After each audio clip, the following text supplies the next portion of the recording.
Hey, into the hey, Paswa Snappers! Ow, ow! They're snapping and they're howling all over the globe right now in your honor. It is your slice of Yogatry. Oh, yeah, it is so good to be back. Today, we're going to be talking about the importance of animals in our everyday lives. Why do we love to hear the birds sing and to watch them fly across the sky?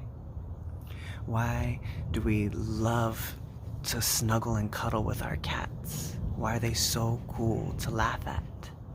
Why are dogs so awesome when you play with them? Why are they so smart? Why are bunnies so fluffy? Why do they slalom so smoothly across the garden? These are just some of the cool mysteries that surround animals. Today, I want to focus mainly on our connection to animals. Why do we feel so connected to them? Is it something inside of us? Something embedded in our DNA? The world may never know. Today, I want you guys to write about your animal, the animal that lives inside you. Is it howling? Is it singing? Is it crawling? That's what I want to know today. I assembled a couple of clips, and these poets are dangerously connected to animals, and I thought it was really cool to see how they express that connection. And I can't wait to see what you guys come up with. Hope you guys enjoy these. Miss you guys very much. Breakfast, dinner, lunch, brunch, options on commercial drive. Vegan. Now that's a privilege I choose, but I got a bunch of reasons for munching seasoned greens instead of animals, because that's a choice that's affecting the whole planet. So if you don't understand, let me try to put this better. Animal agriculture is worse for the environment than all travel put together. And the hungry in the world don't have to be starving. But thanks to capitalism and factory farming, the facts are alarming, not unfounded belief. When up to 16 pounds of third world grain is making 1 pound of first world beef. And the poison in the meat, an artery clogging diet, and a way to justify it. Trust me, I used to try. I was proudly carnivorous and glorifying apathy, while animal living conditions are a horrifying tragedy. A life of pain to the day they're slain. Freedom's that thing that they wish to gain, but what if it was you, your brother, your sister, your mother, your father, or one of your kids? See, then I don't think you'd be so quick to dismiss that a being can exist for reasons other than this, and yet, billions every year are confined and tortured and living in fear, and it's been made clear by vivisection that they feel empathy and pain, so shouldn't we stop the testing? Can anyone say that that's not oppression? It even comes spun up in a web of intersections. Do you not expect rage when you got them in a cage with nothing but time to try to plot an escape? Animal resistance is not a mystery. You can look back, there is a lot of history, and yes, it's a no-brainer when a captive animal attacks their own trainer, so fuck the circus and fuck the zoo. If you knowingly support them, then fuck you too. These excuses for abuse that get assumed are the worst. And some people have the nerve to tell me to worry about humans first. Well, every vegan I know spends time at demos, shelters, protests, and soup kitchens. So I'm asking, how the fuck are you living? I got beef with beef. That's a huge waste of water, and there's no such thing as humane slaughter. You can give them space if it helps you cope, but how does it feel when you slit their throat?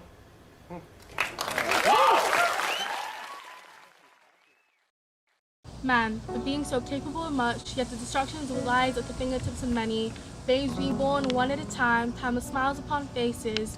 But the same hands that cradle the once newborn child, they are the same hands that rip mother from child, rip sister from brother, rip father from son.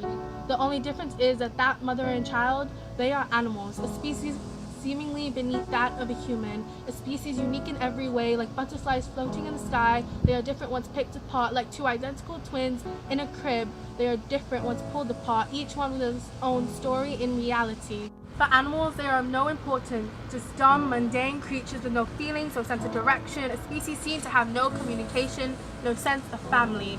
Are these the reasons we use to justify the genocide of so many? 500 years. past and gone. 1,000 species went and moved on. Without confirmation nor consent, a generation of species wiped away with just a footprint left to explain. Every 30 seconds, an animal dies from human-caused situations. 99% of all species that ever lived are gone. 31% of 800 animals in the U.S. are a conservation concern. If these statistics don't startle you at all, mankind is doomed. The planet is done because the mindset we are in is unchangeable, unmovable, just plain and simple fixed. Because we are leaving barren land with no stories, dried up oceans with no treasure, deserts with no sand. This is what our future generation will inherit, the problems created by us and our ancestors. So we want to be the generation that would rid the world of such beautiful creatures. 100,000 species gone within 365 days, all because man is selfish, man is wasteful, man is a species that only cares about self-preservation. And even that preservation has no consideration for the animals. Animals color the world, make the wind whistle with the sound of their speech, make the trees move with the movement of their bodies. A society that has been roaming longer than man, plotting footprint after footprint, and all of their knowledge and wisdom. So how can we be responsible for the genocide of so many? We gotta wake up, we gotta realize, open our eyes, we are not alone. Animals have been roaming the world for longer than the creation of man. The least we can do is show them the respect they deserve, not cut down the land they have preserved. Let's not be that generation, the generation who wiped animals from existence, the generation who left destruction in the distance. Let's save the world one step at a time. One step at a time. Let's not be that generation.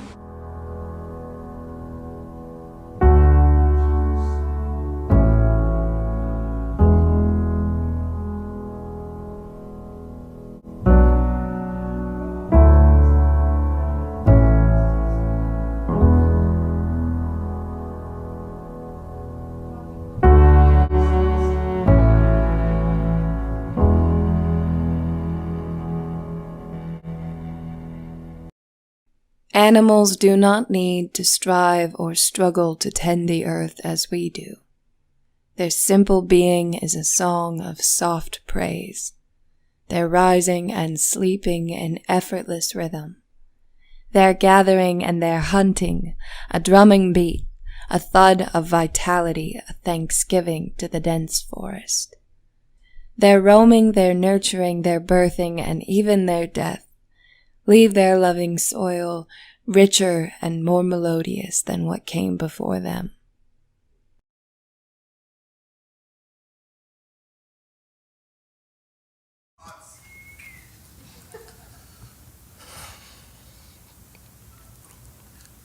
The anchors told you Americans no longer suffer in times of war, and your leaders told you the best thing you can do in a time of war is shop.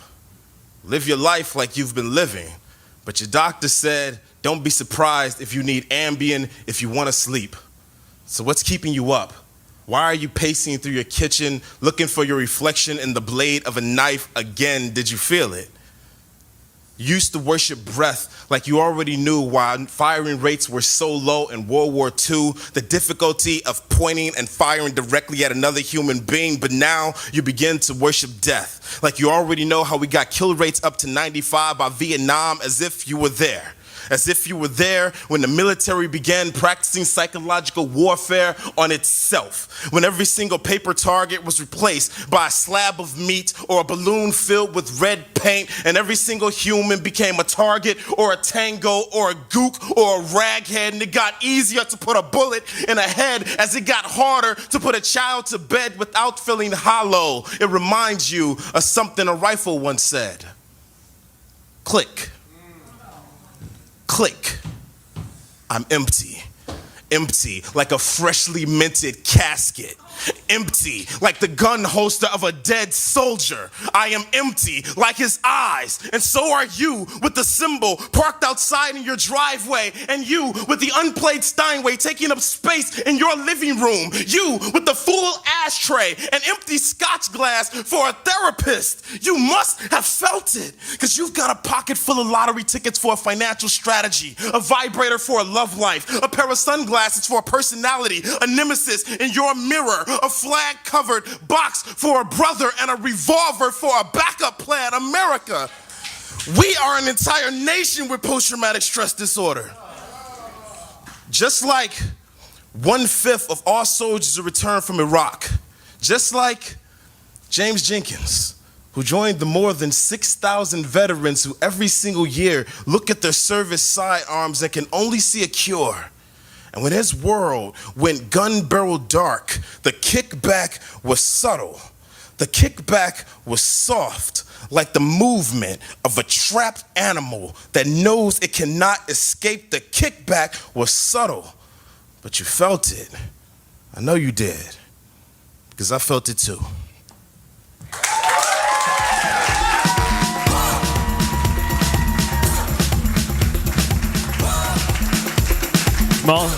Jamal May.